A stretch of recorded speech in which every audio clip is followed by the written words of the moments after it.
Ladies and gentlemen, boys and girls, children of all ages, views and dues presented by Views from the 22, live on the scene. Y'all know what this is. Same usual suspects. We got True Man False World. We got Vic Jr. Scout Extraordinaire. And we got M Drop the J because the fadeaway is perfect.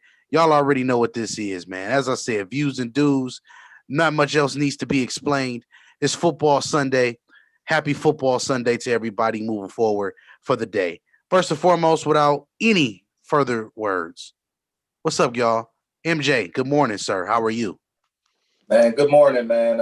Shouts out to all of my people that's working essentially during this holiday season and making sure the packages get delivered, making sure that you're going to and from, and making sure shipments is getting there, and anybody else in the hospital field and all of those fields. Mainly because we take this for granted. Like without them, we would not be able to have what we have going on. And a specific shout out to my guy Mo. Yo, we miss you. Glad that you grinding or whatever. Please believe nobody's taking your spot.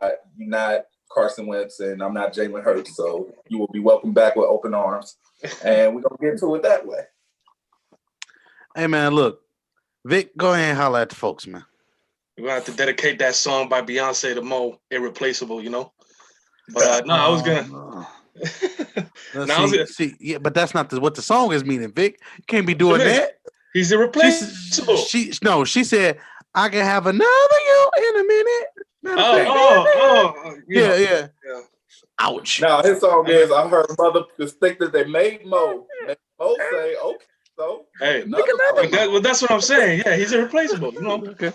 But I was gonna shout him out too, man. He out there hustling in an undisclosed location, like he likes to say. So shout out to Mo. He'll be back. He said I'm coming back out of the IR on Views earlier. So but nah, man, just week 15. It's getting cold out here. Let's see what these cold weather teams are gonna do. Just excited for another week. That's all. Hey, man, listen. Let me tell y'all something. This week is an interesting week. First of all, Mo will be back next week. So for all of the people listening, Mo will be back next week. So we'll deal with that when we get there to next week. Don't worry, he'll be back. Now, on the other end of this, we got some drama in Philly. We got some drama in Philly that we need to address like only Views knows how to address. We got a rookie quarterback named Jalen Hurts, former Alabama Crimson Tide, drafted from the Oklahoma Sooners, one of the cousins of one of the members of our illustrious group. Shouts out to Tanya. And we got a quarterback who was drafted number 2 overall some years ago, and he was the MVP front runner. Number 2 overall. Absolutely. And he is now on the bench. Yeah. And he's not injured. So now Mr. Wentz has come out and said flat out, if Jalen is going to be the starter moving forward, he wants to move on. Fellas, I'm going to start with you, Vic. What do you say? What do you say, sir? Listen here, man. Like I saw this meme the other day, Jern, 35-33-1. Philly is when Wentz is a starter, and 11-3 when he is not. I'm one of those guys where I need to see a bigger sample size. You know what I'm saying? You can't compare 68 games, 69 games to 14 games. That to me is a little off. What I know is that when Wentz is at his best, he's an elite passer in this league.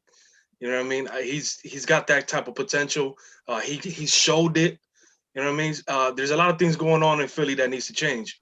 Jalen Hurts had his first start. It was a decent start. We can't just take one start and go off of that. We live in a society where what can you do for me now type of society, and unfortunately, that is never that to me is not the right way to go for everything. So when it comes to Carson Wentz, I'm gonna still have patience with Carson Wentz. He will still be on my roster if I was a Philly head. And I'll let them battle it out again next season. MJ, thoughts? So, when an NBA rookie gets drafted, I always tell them, give them 4 years. I tell people, give them 4 years before you say anything about them. The quarterback position in the NFL is the toughest position to play in any sport. You need 5 to 6 years of real life experience against that speed, against those adjustments, against all of those other things that are working with, whether it's a different offensive line, a different, strategy, if another offensive coordinator come in or if another coach comes in, adding all of that together, you need about 6 years before it can really slow down for you. The reason why everybody is so impatient because Pat Mahomes came into a perfect situation. He was going to be good. Yes, he was going to be good.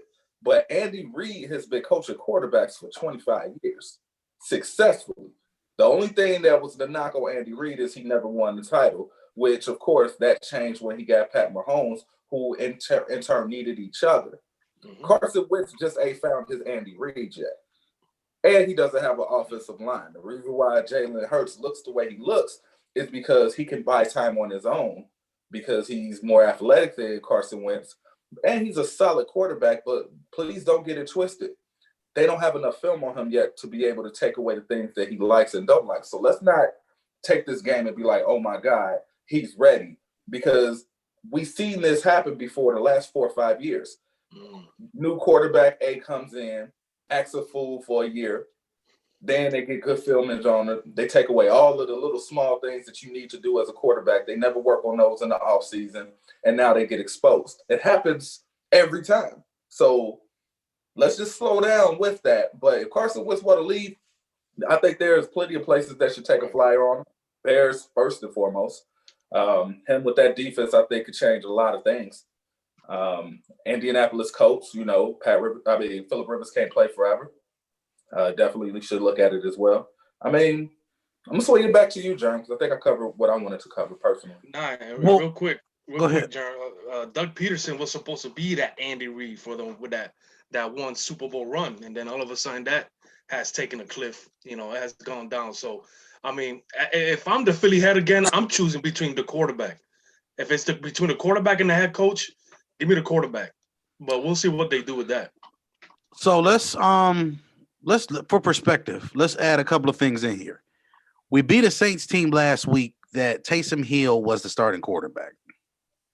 That doesn't feel the same as you beating Drew Brees and knowing you have to score 24 or more points. That just doesn't feel the same if you ask me. We're talking about a situation where this team last week against the Saints, they scored 24 points against the Saints scoring 21 points. The Saints normally would have probably put up 30 points on the Eagles at least. I mean, that's what they average with Drew Brees. So I'm confused as to why this is a big accomplishment. But hey, look, I'm not gonna go any further with that. I'm just gonna let that be what it is. I don't spend time talking about scrub quarterbacks. That's no scrub quarterback now. It's playoff time, baby. I got time for Brillo pads. Give them 5 years, Jerm. Give them 5 years. That's again. Time will tell the story. You know what I mean? Give us a bigger sample size. But give us a bigger sample size. The key here is Wentz in this situation. I'm not going to give up on a quarterback that had a bad year, considering that Doug Peterson as a coach has had a bad year. It's equivalent to saying if a coach has a really good year, then the offense has a really good year or the defense has a really good year. The NFL is a year-to-year league. So why are we sitting here acting like this player can't have a down year, considering that the team has a down year? The injuries, it's just a bad year, bad juju all around this franchise this year. It just is what it is. So let's not walk around and act like it's something that the player has done wrong here, when in essence it's just a franchise thing for the year. Bad years, it happens. Try being a Browns fan. Try being a Bengals fan before, in between some of these other quarterbacks. Try being a Bears fan. Y'all act like y'all don't see bad teams because you think because you won a Super Bowl a couple of years ago that you're exempt from not being good a couple of years later. That's not how this works. It's called injuries. It's called other things. It's called SH happens. That's what it is. Which brings in today why to germ or not to germ? Because germ would be yelling, but I'm not going to germ right now. But go ahead, Vic, and then we're going to wrap up and get into the games. Now, yeah, to add to that, I mean, again, one of our best slogans here is no beef, no Lombardi. What happened to the beef? It went from going top 5 to one of the bottom half of the league. You know what I mean? Same thing with the Cowboys. Yes, they lost Dak, but the beef is not as good as it used to be. Same thing with the Browns. The Browns have gotten better beef, even though there's better play at quarterback, better play at running back. They've gotten stronger on the offensive line, and that correlates. Period. And I got a quick rant on that. I'm going to need for you coordinators, you owners, you general managers to keep the same energy with black quarterbacks as you do with white quarterbacks. Just because a quarterback is mobile don't mean that you don't need to give him the things he needs, like a solid offensive line and good skilled players. I am tired of seeing athletic quarterbacks get taken for granted because they can make certain things happen on a whim when there is not enough film on them for people to adjust. Every quarterback needs the same thing. They need a stacked offensive line. They need a formidable running game that could be able to beat the linebacker position out of the flats. And they need a solid go-to receiver. Russell Wilson. You need all of those things. So it's like just because a guy can make 150 yards off of his legs don't mean that you're just not going to build around him like you should build around a traditional quarterback. Because I've seen quarterbacks like Baker Mayfield. Y'all gave him everything in the kitchen sink after 1 year. Mm-hmm. Meanwhile, my guy Deshaun Watson is over there. Y'all trade away the best wide receiver in the league for a running back that has pretty much limped the last 3 years. Probably the most extremely quarterback-friendly wide receiver in the league. Absolutely. And he's still doing his thing, but it's like, why are you making his life harder? I've never heard Aaron Rodgers' life been made harder. I've never seen Tom Brady's life been made harder. But Tom Brady is a little different. His life is been made harder because gave him Randy Moss, he acted a fool. You give him players, he acted a fool. But when you don't have, but see, again, here's the problem. The problem is, as you said, we have loopholes or we have things we have. You can't have a stacked offensive line if you don't draft well. You can't see. This is a whole nother show. You can't have a stacked offensive line if you don't draft well. Mm-hmm. You can't do that. Which leads me to my number one rant for the day. I did not forget. I just want to say this now. It is 20-20. Stop telling the quarterbacks to go back to college to play quarterback. They're not learning nothing. What are y'all talking about? They're not learning nothing. What are we doing? I'm dead serious. If I see Justin Fields needs to go back to college one more time, I'm going to scream. Bro, he's not learning how to play quarterback in college. They don't have the NFL type of coaching for the position. Why are we sitting here doing? There's a reason why other positions come out and they are substantially better than the quarterback position. When you get once in a generation talents, Andrew Luck, hell, Joe Burrow, they come in and they just change cultures. That's what the quarterback position is about. Hell, we can say Jared Goff and Carson Wentz. But y'all sitting here walking around. What? If a quarterback, listen, let me say this too real quick before I let anybody get on this. A quarterback also 9 out of 10 times is going to win a Super Bowl in his rookie deal. And he probably won't get back to the Super Bowl until later in his career when he's surrounded by a bunch of rookies or a bunch of younger players to begin with. And this goes in a trend since the salary cap era started in 1990. But y'all ain't trying to go that far, I see, huh? Okay, cool. So we're going to go in this lab and we're going to get this thing done objectively. Most quarterbacks have won on their rookie deals. So all y'all favorite quarterbacks, outside of a few, have won on rookie deals. If they didn't win on a rookie deal, they won because their team had high draft capital and capitalized on those things and picked the right pieces, and then they got good attrition. They ran the ball well. The quarterback made plays, and at the end of the day, it was a full team complimentary victory. The only player who's been to multiple Super Bowls and has won in different ways in different eras is the dude that y'all hate the most, and that's Tom Brady. You don't get the 9 Super Bowls the same way. Don't say it was Belichick, because Belichick gave up 30 points in about 3 or 4 of those Super Bowls, and they had no business even being in it. Stop playing with me, man. Hey, man, get it together, man. It is So 2020. Go ahead, Vic. I'm sorry. no, it's a new league now, bro. So I'd rather have Justin Fields sitting on an NFL bench working with NFL players for 1 year to be risking his because look at the injuries now. This cat sitting out games now in college because they want to make sure they got their highest value in the draft. So again, no Justin Fields going back to college. Let him sit, if anything, sit in the NFL and learn in the NFL, where at least he's going to progress as a passer. Look at what Patrick Mahomes did. Absolutely. So with that being said, we're gonna get into the game. It is what it is. We're gonna have more on this later in the week, but I'm letting y'all know right now. I have y'all have pissed Germ off with this quarterback stay in college nonsense. That is the most asinine thing I've ever heard in my life. Y'all sound stupid.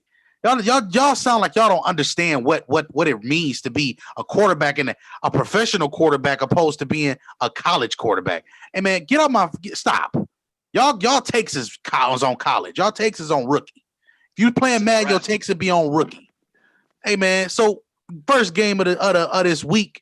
Let's go. Let's get into it. We got 49ers traveling to Dallas. We got the over-under at 45. They're giving the San Francisco 49ers 3.5 points. Injury report for the day. For the most part, I see everybody starting to get more healthy for the 49ers this year. Deebo Samuels is out. Center Grand Sue is out as well. For Dallas, we got no Zeke, which has just came through for my guy Big Shot, and no Burton over here for Dallas. Hey, man, I'm just going to make this real simple. The 49ers are a team that they are still physical. They still hit you in the mouth. They still run the ball well. Mostert is as an exceptional running back and one of the 5 or 6 running backs in this league that is tremendous. Give me the 49ers to cover this spread today. Give me 24-20 San Francisco. I'll let you go, Vic. I know, yeah. I mean, it's one of those things where the Cowboys are now, because Zeke was questionable. Are they planning for the future now by sitting him out? Remains to be seen. In terms of the Cowboys' run defense, they gave up 101 yards last week against Cincinnati, and that is probably an accomplishment going by what they've done the last this whole season, giving up record-setting numbers in terms of rushing, and they're going to go up against another great rushing team in San Francisco in terms of how they use their schemes. Raheem Mostert that we used to call him last year, and now he's finally starting like we said he should. Has a chance to go to about $150 today. So if you got him in your fantasy teams and if you got in the playoffs, Raheem must start against the Cowboys. I got the 49ers. MJ. If next man up was an organization, it would be the 49ers. They have shown us this season how you deal with adversity and how you deal with culture. The older I get, the more I actually believe in moral victories, even though a lot of people may not, and that's okay. We can agree to disagree. But I just understand that culture is more important than what's on the final score. John Wooden said it best. You can lose and score more points than the other team, and you can win and score less points than the other team. I think the 49ers have epitomized that, whether they have won or lost the game. They've made no excuses. They have plenty to make, and you've never heard any rumbles in that locker room. They play hard football. Next man up, he's playing just as hard for the next man, and that's how it's supposed to be. I got San Francisco winning, and I think in 2 or 3 years, you're probably going to see him in the Super Bowl again. Well, with that being said, next game, Chicago traveling to Minnesota. We got the over-under at 46.5. We got the Vikings getting 3 points. Injury report for the day. For the most part, everybody's playing for the Bears. We got a screen out, and for the Minnesota Vikings, we just have Eric Kendricks, the middle linebacker, and Kyle Rudolph, the tight end. I'm going to be honest with y'all. Minnesota has to win this game because they're right there in the playoff race. So this is a must-win for them. Moving forward, I'm not really high on Minnesota this year. I love some of the pieces that they have, but you can't start this slow every year and then get into the playoffs late. Imagine if you, instead of being 1-4, imagine being 3-2 and then catching your stride then at 3-2. that allows you to be able to not have all of these must-win games later in the season like this. I So, agree. hey man, just for the sake of today, man, give me Minnesota, Dalvin Cook. I think this is the week we get Minnesota there, get back to 500. 25-20.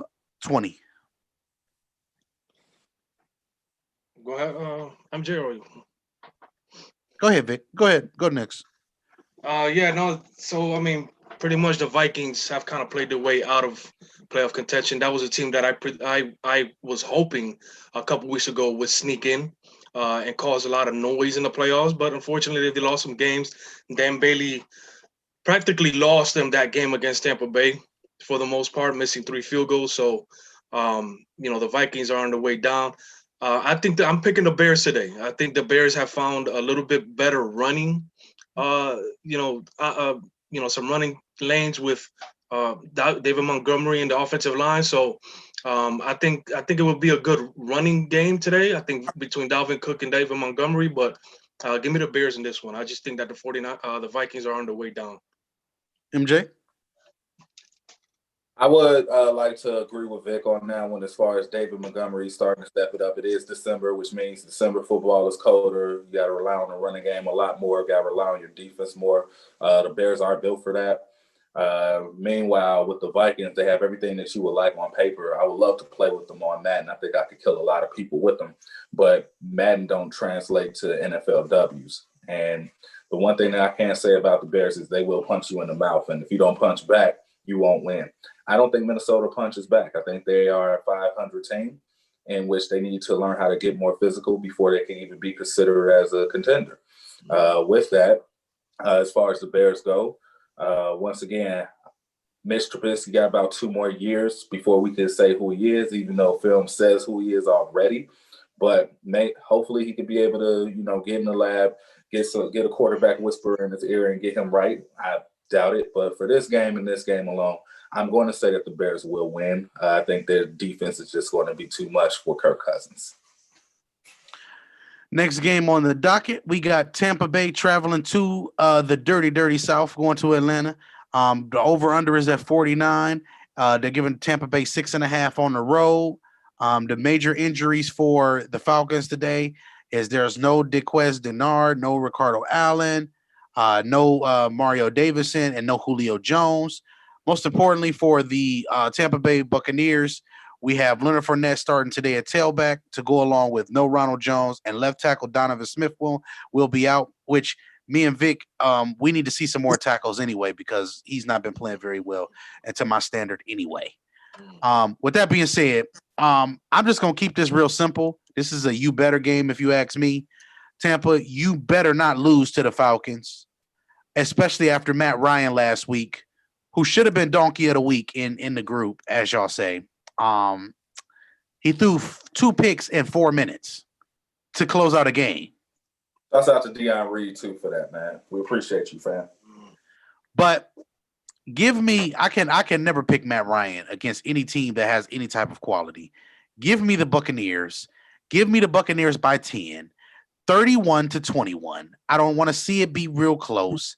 It shouldn't be close after the first quarter. The Atlanta Falcons just get rid of everybody. Yeah, I mean, it's just been real inconsistent season by Matt Ryan. A couple of years ago, I've been calling for them to make a change in terms of drafting somebody, letting that player mold under Matt Ryan.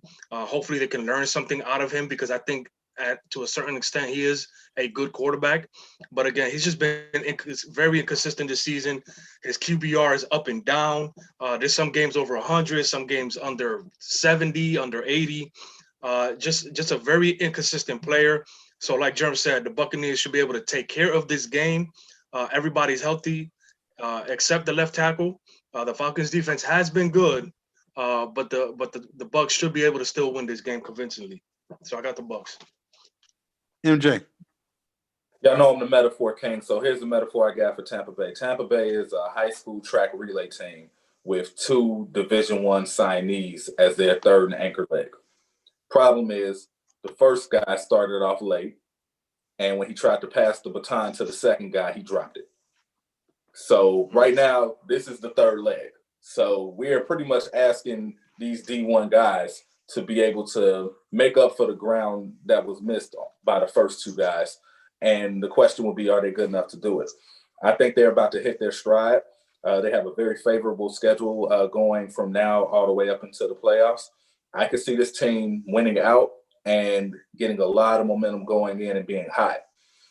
One thing we have never denied about Tampa Bay is their talent. We know they got the talent. It's just a matter of people understanding that this is their first season together with a coach who knows what he's doing and is kind of clashing with a quarterback who's been doing this for years as well. So it's about both of them meeting in the middle. That takes time. When you got two chiefs talking it out, negotiations ain't going to just happen right away. Or it wouldn't be two chiefs talking. It would be a chief and an Indian. So with that, Tampa Bay wins. Next game on the docket, we got Jacksonville traveling to Baltimore to play the Baltimore Ravens. Over under 48. This is a you bet. You got 13 points, Baltimore. 13-point favorites is Baltimore. Really simply put, Baltimore, y'all can't afford to lose anything. Y'all need to win out, and y'all need some help. So with that being said, I'm picking the Baltimore Ravens today to take care of business. I don't have a score because I don't trust the quarterback. Go ahead, Vic. Yeah, I mean, it's a you better game. Baltimore leads the league in rushing. I think they're about 175 yards a game. You got the Jags who are struggling on run defense, so it should be a dominant game by the Ravens. I got the Ravens in this game. MJ? As far as the Ravens go, I think they make the playoffs. They will win this game, and I think they make the playoffs.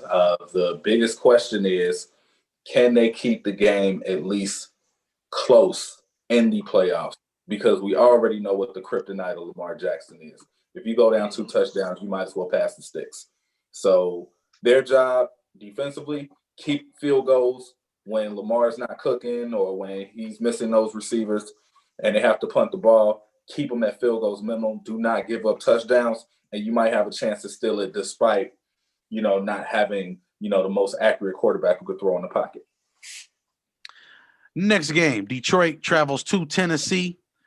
We got an over under a 54, and we pretty much have Tennessee going with 9.5 points at home. This is really simple. Detroit has given up the most rushing touchdowns. Tennessee is one of those teams that run the ball very well with Derrick Henry. So this is when Styles makes fights, but this ain't going to make a fight. It's going to make a slaughtering. Give me Tennessee. There's no Kenny Golladay in this game. Give me Tennessee by 10. Go ahead, Vic. Yeah, I mean, you got Derrick Henry with 1,532 rushing yards. Is he going to try to go for 2,000? That is going to be the question. This is a 9-4 football team. They're very close to closing a playoff berth. So do they rush him a lot in this game?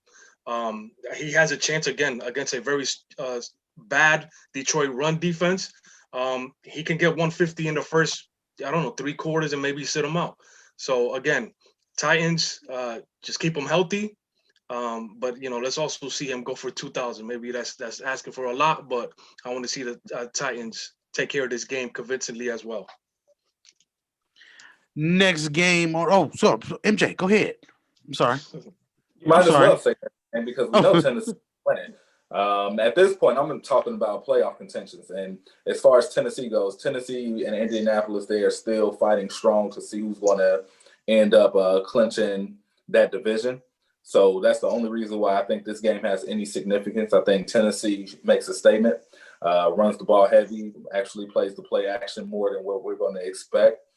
Don't be surprised if Brown gets in the end zone a couple of times because the Lions have to put 8 in the box to even have a choice to stop him. Might even have to put 9 in the box. Next game on the docket, New England traveling to Miami. Welcome to Miami. Miami is in a situation where we're just going to be honest with y'all. They need to win this game and the next 2 games, and they're going to be in the playoffs. So you win 3 and you're in. You lose this game and you let Baltimore get in. So let's start at the top. I'll start this one. Miami, I want y'all to make the playoffs. But with everything that you guys have done as far as the organization disagreements on what y'all should do with y'all quarterbacks, I don't think you deserve it. But I do love the culture that the head coach has built. Y'all keep grinding, y'all keep building, y'all be a respectable football team. Super Bowl, I don't know, depends on how y'all draft. But all I personally care about is making sure that any league that I'm watching, all teams are competitive.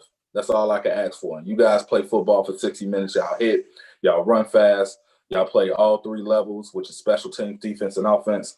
You guys deserve it. But by the same token, it's not on the players. It's on that organization and coach having the disagreements as to what y'all should do with y'all quarterback. And until y'all figure that out, y'all not going to make the playoffs. Vic? I'm looking at the injury report right now, German. It's a very heavy, questionable injury report for both teams. There is some pieces missing. To me, the Dolphins seem to have a little bit more significant pieces that are questionable right now. I'm not sure if there's any confirmation on who's playing. They got Mike Gesicki, they got Devontae Parker, who is questionable right now. They got Salvin Ahmed, the running back, who has had some good games. They also have the linebackers, Jerome Baker, Calvin Noy, and Eldon Roberts, who are significant linebackers for that outstanding defense, who are also questionable. So it's going to be interesting. This is a big game for them, not only for playoff implications, but to also, be able to bury the Patriots and kind of, rub it in on them too, for as long as the Patriots been able to dominate that division. I'm gonna go with the Dolphins. I think that they just have a better team right now. So I'll go with the Dolphins, but it's going to be a tight game. I wouldn't be shocked, of course, if Bill Belichick pulls this off. He does have a lot of cornerbacks that are questionable right now, but we'll see what happens with that. I got the Dolphins though. Over under is 41.5. They're giving the Dolphins a 1.5, by the way, for the spread. I'm going to take the Dolphins as well. This is a you better game. You better take care of business against a division rival that you shouldn't have lost to week one. So we give the week one loss to, you had some things going on, didn't really know what direction the team was going to go. But moving forward, the Dolphins have all of the pieces to make this an interesting game. And also Cam Newton and Jason Stidham, this should be interesting because they're not going to be able to really throw against this defense.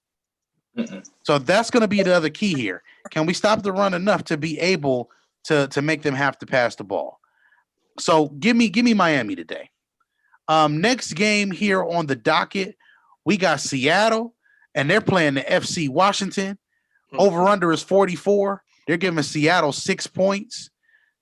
All right, Vic. We got no Gibson, no Alex Smith, no Holcomb, no Pierre Lewis, but they still got that whole outstanding defensive line. And then for the Seahawks out, we just have Homer, Payne, and we have the tackle, Jamerico Jones. So look, I'm just going to set the table. At the end of the day, man, this is the type of team that will give Seattle problems. Outstanding edge rushers, outstanding presence up the middle. They have just enough playmakers on the back end to be able to make this interesting. Give me the football team today. Go ahead, Vic. Hey, listen, this is a big game right here, obviously for playoff implications. I'm very excited about Washington's future. I love this football team. Shout out to Joe Maver, who is a big Washington fan, our resident Washington fan in the Petty family. This is a tough game here. I think that the pass rush is going to give the Seahawks some problems. The Seahawks are traveling to Washington. I'm gonna pick the Redskins here. I'm gonna pick the Redskins here as far as much as I don't want to.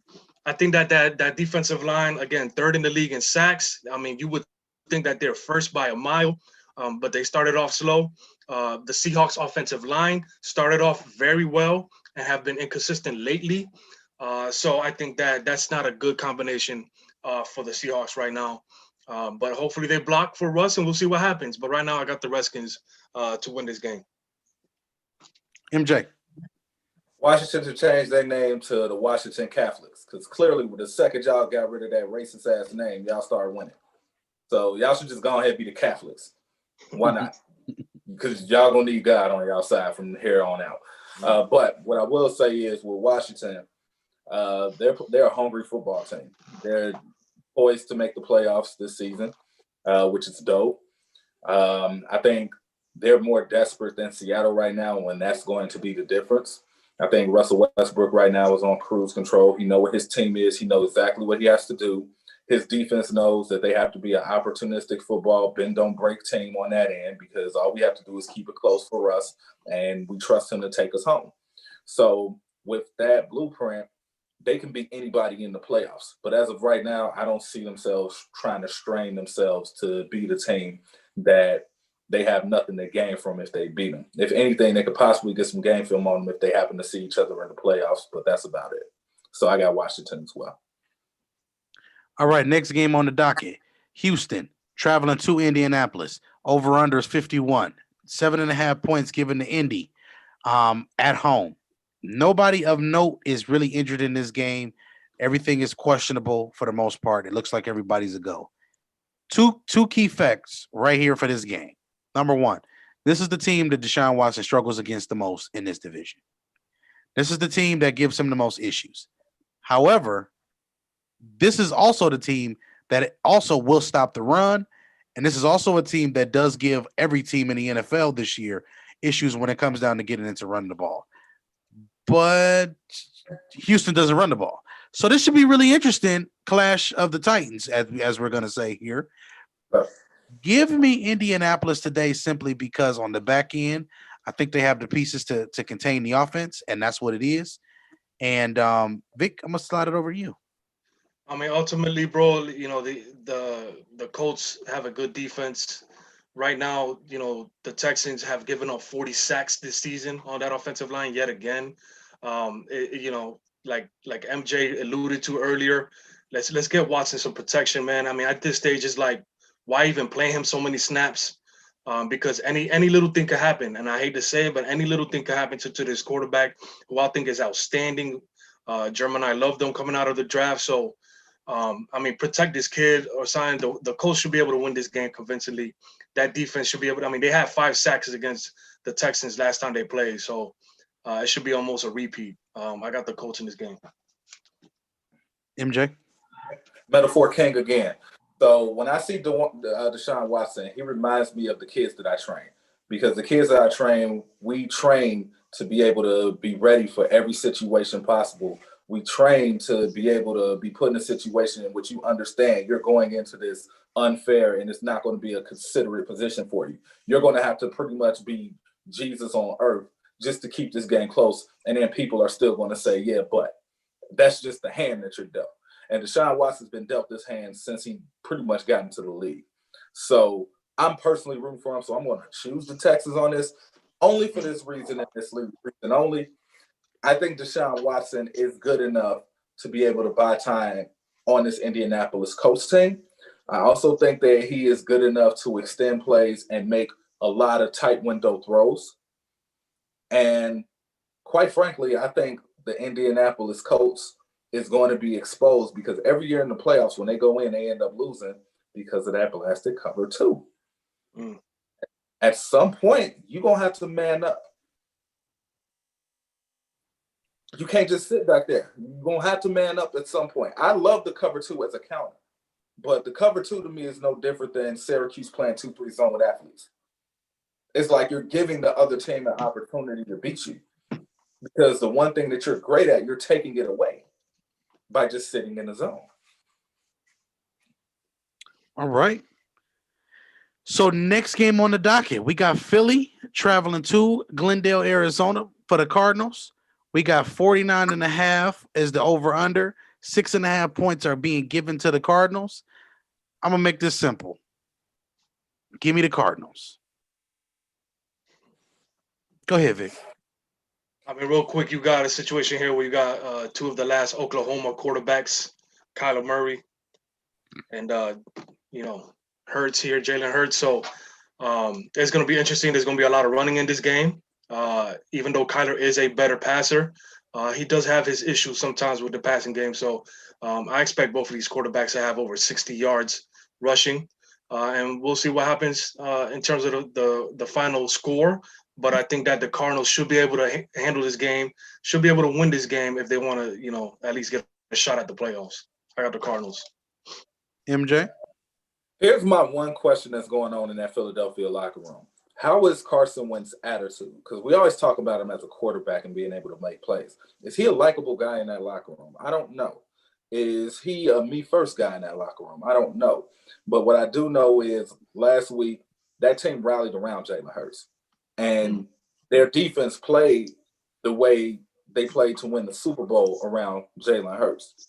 But they wasn't playing that way with Carson Wentz. So I don't know if this is a Carson Wentz attitude problem, or could it very well be they just think Carson Wentz is going to give them enough points to where they can relax on defense a few times, which also could happen. So I'm not going to sit up here and call Carson Wentz a cancer, nor am I going to call, Philadelphia's defense a defense that is inconsistent based on their quarterback. But what I am going to say is there is some questions that arise. So I actually want to pick the Eagles on this one. I think Arizona sleepwalked through this game. At this point, they're trying to make the playoffs, but in their mind, I think they feel like they're better. They're a better team, and they're going to underestimate this team. I just have a feeling. Okay. Next game on the docket, we have the Spirit Airlines traveling to Los Angeles to face the Rams. Over under is 44 and a half, and we have 17 points being given to the Rams at home. If you're going to take the Jets, you can take the Jets with points today because I don't trust Jared Goff to win by 17 against anybody. So to be honest with you, the Rams, y'all just better win. It's just that simple. Rams. Better week. This is a you better week. Vic, what you got for them, man? I mean, real quick, the Rams 9-4 football team. This was a team at one point that didn't look too good, since their Week 12 loss against the 49ers. But they've gotten a lot better in terms of their passing game, in terms of their rhythm. So against the Jets, they have a chance to just continue that, continue their rhythm, continue, have a good, nice rhythm going into the playoffs and see how far they could get in. So I mean, the Rams should be able to win this game. They should be able to dominate convincingly, especially and keep getting better with Jared Goff as a passer. MJ? Ironically, I think this will be a great lab game for you guys because I think Sean McVay is going to try a lot of things to see what he could take into the playoffs. So if I were you guys, I will definitely look to see if he has another wrinkle. Expect him to use all three, maybe even four running backs in this game to see what he can be able to utilize as a secret weapon to gain an advantage. This is definitely a game in which if you are going to prepare for the playoffs and what you can trust and what you can't, it will definitely be with the Jets.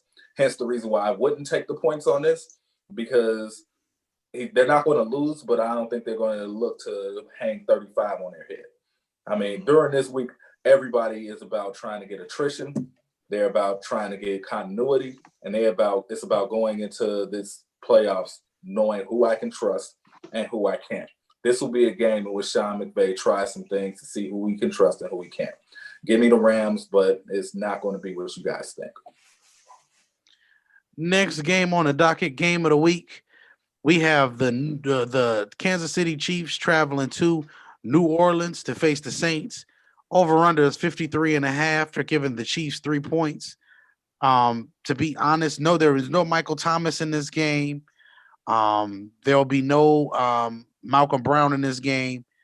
And for the Chiefs, it's relatively simple. No Wilson, no Thompson, the running back, and no Reimers, who is also going to be the tackle Reimers. I believe it's Michael Reimers. He's also doubtful. To be honest with you, Reimers is not really a big question mark considering I believe everybody else is healthy on the offensive line. Thompson isn't even a running back we're worried about as long as you got Edwards-Helaire and Le'Veon Bell. And Wilson as the outside linebacker, we just give that spot to a guy we need to be playing anyway. So we'll just let that be what it is. Michael Thomas is a significant loss to a degree. That is who Drew Brees is the most confident with. So let's see how this goes. I'm just gonna cut right to the chase. Give me Pat Mahomes and the Chiefs. Go ahead and lock up this 15-1 season or 14-2 season. Just go ahead and lock it up. New Orleans, I don't think New Orleans defense has a chance, and that's just me being honest. So give me the Chiefs. Go ahead, Vic. Yeah, I mean, this is probably the most the biggest game out of the week. Two teams that have double digit wins. Probably the only elite level game of the week. But the Chiefs should be able to dominate this game. Again, you said like Michael Thomas is out. The Saints do have the number 2 ranked defense in the league right now, but they just came off of a kind of a disappointing showing against Philadelphia. So I think the Chiefs should be able to dominate this game. It is on turf there, in New Orleans. So the Chiefs, we should probably see a lot faster Tyreek Hill today, which sounds crazy. But give me Pat Mahomes and the Chiefs, man, to take care of business in this game. MJ. Rotel special. This is definitely a Rotel special, all things considered. Even though I think both teams pretty much are locked in the playoffs, so I don't expect anything more than, once again, when we mentioned on the last game with the Rams, a lot of seeing who's who, a lot of challenging certain things to be able to expand it. The one thing that I do want to see with the Saints, to me, this is going to be the game that lets me see if they're a great defense or an elite defense. Because I've always felt like they were susceptible to the deep ball because they got a lot of physical guys in the secondary in which they try to sit on routes. You can't do that against Kansas City. I dare you to try to make Tyreek Hill and try to jam Tyreek Hill. Good luck with that. Let me see how that works out. Shoot, not even with Hardman either, or Watkins, or Kelsey. Like, I just named 4 people without even trying, or Robinson. I just named 5 people that can beat you over the top. This team is ridiculous. Mm-hmm. So I got the Chiefs only because why wouldn't I pick the Chiefs? And finally, we got the Sunday night football game. We got Cleveland traveling to New York Football Giants Stadium. It is 44.5 points for the over and under, and they're giving the Browns 6.5 points on the road. There will be we may see a Denzel Ward sighting this week. There will be no Anderson Sandejo, and there will also be no Wyatt Teller. For the Giants, it looks like everybody pretty much who's about something is playing. Look, this is really simple. The name of the week is You Better. You better show up to play this week and handle your business. Because if you don't handle your business, you lose your distinct advantage, which is your ability for you to be able to dictate your future in this year's playoff. It just is what it is. So with that being said, Browns, you got this week, you got the Giants. Next week, you got the Jets. And then you end the year with Pittsburgh. Y'all ain't got no excuses, man. Go ahead, Vic. Yeah, I mean, you got the Browns' top 5 rush offense against a top 10 rush defense in the Giants. They do play very well on defense, especially with that front 3 that they have, Leonard Williams and those guys. So it should be an interesting matchup. See if they're able to contain the Browns running game. Baker Mayfield is excellent when it comes to play action. So, we'll see if they're able to get the play action, they should be able to dominate this game. I'm still picking the Browns to win. It could be a close game or it could be a game that they win by 14. But I'm taking the Browns. MJ. I will say this.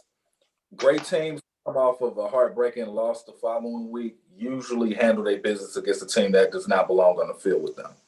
Mm-hmm. If Cleveland is for real, they beat them by 21 to make a statement or more. If they're for real. We're gonna see how serious. Give me Cleveland today too, even though I'm struggling with this pick. It's another nationally televised game, but give me Cleveland. I think one of the last times Cleveland won a nationally televised game, it was against the Giants. But it was against the Giants and the Jets, actually. I think the Jets was the last one, and that's when Baker came in after halftime and beat the Jets.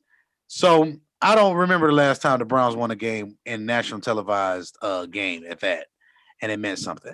So we got about 10 minutes here left in the show. What we're going to do is we're going to go into the comments. So questions, concerns, anything else like that. Shouts out to everybody. Good morning, good afternoon. Shouts out to Jay Ham, to KG, to Leon, Big Shot, Trav. And we, of course, we got Coach Les in the building as well. And we got our guy Jeff Hallman. Good morning, good afternoon, my good man. Yes, sir. Let's get to that question. You want to get into that question? Let's see. And also something that Ham said earlier that I thought was interesting. Go ahead. That he said he doesn't remember his lifetime, and this is the historian speaking, but he doesn't remember his lifetime that the 49ers and the Cowboys were both under 500 in the same season. Wow. So he's probably right. We check the history on that. And then Jeff is asking, will the Saints entertain an offseason trade with Michael Thomas? We don't know exactly what's going on. In my opinion, I don't know exactly what's going on behind the scenes. Of course, there was a story that he punched somebody in the face. If you follow this man's Twitter, he is a very emotional kind of guy. Okay, so he seems. I mean, listen, no disrespect to him. This is my opinion, but he seems like a me type of receiver. So we'll see what happens. That is going to be an interesting storyline for this offseason. Hey, mental health is real, y'all, man. Make sure y'all get checked out. Seriously. For real. All I can tell you is if Michael Thomas gets traded, Drew Brees obviously won't be the quarterback. So if Drew Brees retires, Michael Thomas is probably going to be somebody that you may be subject to trading because it's not any reason for him to be there anymore. And then the Saints can run the Wildcat. Let's say Coach Les said get to the comments. So I feel like he's trying to say get to my comments to see what he was talking about. He said Germ don't like chocolate. So I think we know what he's referring to there. Yeah, I know. And that narrative is terrible, by the way, but we're gonna leave that alone. The narratives are terrible. Get in the lab. That's all I'm gonna say. Michael said anything else. But anyway, with that being said, I'm really interested to see this week in football as we get ready to wrap up the show here in the next couple minutes. Really interested to see what certain teams do this week.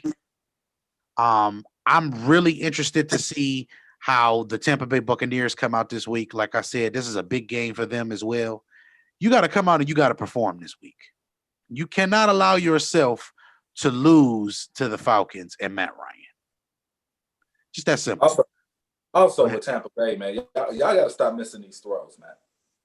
We got to hold y'all to the same standard we hold all our quarterbacks. Tom Brady, you missing too many throws. I know it may some of it be maybe miscommunication, but you can't keep missing these open throws, man. Playoffs around the corner. The only thing that's getting me about these throws is when other people are coming back and saying, hey, the receiver has to run the route this way, or the receiver needs to run this route this way. And then you constantly see the same thing over and over again, and it starts to become, So what is the issue here? Is the issue the quarterback, or is the issue the receiver not running the right route? And Bruce has come out and said that Tom was wrong, and then in the press conference after the film has said Mike was wrong. So if Mike is wrong and Mike is not running the right routes properly, this is something that we need to discuss with Mike, and we need to figure out why Mike is not running the routes the proper way. But again, this is a situation where this is a transition. Mike was not put on this football team to be the guy to run all of the crisp routes. He was put to be more of a deep threat. So if you're going to use him as the decoy, and in my Maury Povich voice, the sexy decoy, then what we may as well do is we may as well use him that way and then get him involved when we can get him involved. Mm-hmm. But otherwise, that they're saying that they want Godwin and they want AB and Scotty Miller and those guys to run the routes and him and Gronk to be the big guys. So I don't know really what the direction, but this is, again, culture. Belichick would have simplified these things. Bruce Arians has not. That is the distinct difference with this whole process. So when I watch a nationally televised game and I see Tony Romo say, yo, Mike Evans, we got to flatten this out. Yo, Mike Evans, we got to do this. Tony's not saying it to take up for Brady. He's saying it because he would tell his receiver to do the same thing. So that's what it makes it interesting. It's the smart, the intelligent part of the game, the mental part, mm-hmm. the mental part of the game. So, real quick. But once again, why are you making this receiver that you know has not been making a living on this? Why are you all of a sudden he has to do this now that you got? Right. Go ahead, Vic. We not. But you see what I'm saying? That's a coaching thing. That becomes coaching, and this is how we're gonna close this show. We're gonna spend the next 4 minutes, and we're gonna talk about just coaching and the lack thereof in the NFL, because this needs to be addressed. If you got players that do good things, let them stick to what they do, and that's how you win games. I'm not going to tell. Let's come into '94 real quick because basketball season is on Tuesday as well. I'm not going to tell Kevin Durant to play basketball a total different way than what Kevin Durant plays it. He's a walking mismatch because of the way he plays basketball and his size and all of the things that he brings to the table. I'm not going to tell Kevin Durant to post up knowing that his live dribble is better. I'm not going to tell Kevin Durant to just spot up in the corner knowing that he got boogie and he got the wiggle to be able to get to the hole whenever he wants to.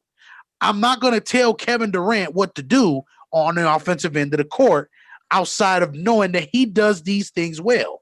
Let him play his game, and he's going to take you far. The same thing goes for the players in the NFL. If you know that this player does this well, why are we asking them to do things outside of their character? Then you come in and you ask a quarterback for 20 years who has worked short to intermediate to long to work intermediate, long, then short. What? I'm sick of it, man. I can't take it. I can't take it, man. I should change my name to the pot stirrer because every time I ask a legit question, it pisses Germ off. And I don't try to. I really don't try to piss Germ off, but I'm tired, man. I'm tired of the. I really don't be understanding why they just don't do these things. And I'm not even a football savvy guy. I watch it. I play Madden. That's about it. For the most part, I bounce off of the views guys who do an incredible job of breaking down the intricacies of the game. But for me, it's like, why aren't they doing this? Because they broke this down to me. And I know it's frustrating because it's like anytime you make something more complicated than it has to be, usually the answer behind that is, oh, this person wants more credit or more shine. So that's why he's making it. And coaches do that. Right. No different than Fitz adamantly running that damn triangle when offense have evolved beyond it. And a couple other things too. Obviously with the whole COVID thing and not enough camp, Brady does deserve blame in terms of wanting to get AB in there to a certain extent, because without camp, without that ability to practice, he couldn't get Chris Godwin or Mike Evans to do those little mental things that he likes to see at receiver. Because, again, if you study his game, he is outstanding when it comes to ball placement. You know what I mean? And where he wants to throw the ball. Again, like Germ said, want him to sit down in a certain spot in the zone. If you see a guy blitzing in, turn around, cut your route short. Those are the mental things that they were not able to practice, that Brady knows, that AB knows. Therefore, he wanted AB to come in. But now you got a situation where you got to feed a lot of mouths around you. And that's kind of hard to do in the middle of a season. So we'll see. It's going to be interesting today. They didn't play their best last week and they still won. They should be able to handle the same thing. And then real quick, Mike Gesicki, Devontae Parker is out both against the Patriots. So that's gonna be an interesting game. It's gonna be tough. Okay, so we see we got that interesting part out. I'ma still stick with my pick the Dolphins. Forget it. I don't care. Yeah. With that being said, make sure you guys follow us on Twitter, scene_the. Make sure you guys follow us on Instagram, the.scene. Hey man, make sure you guys like, subscribe, keep the channel going. We have merch. We got merch everywhere. We got the Ball U Academy merch. We got the Views merch and all that great stuff. Fellas, any final words? Drink and be merry, man. Y'all make sure y'all have a happy holidays. Be safe, quarantine. In fact, just stay in the damn house, man. This quarantine got to end, man. Just stay in the house, all right? Yeah. Please. Yeah. Vic, anything you like to add? With COVID and the cold, stay home. Hey, man, at the end of the day, man, I just want y'all to remain safe and have a very, very great Sunday and enjoy the game.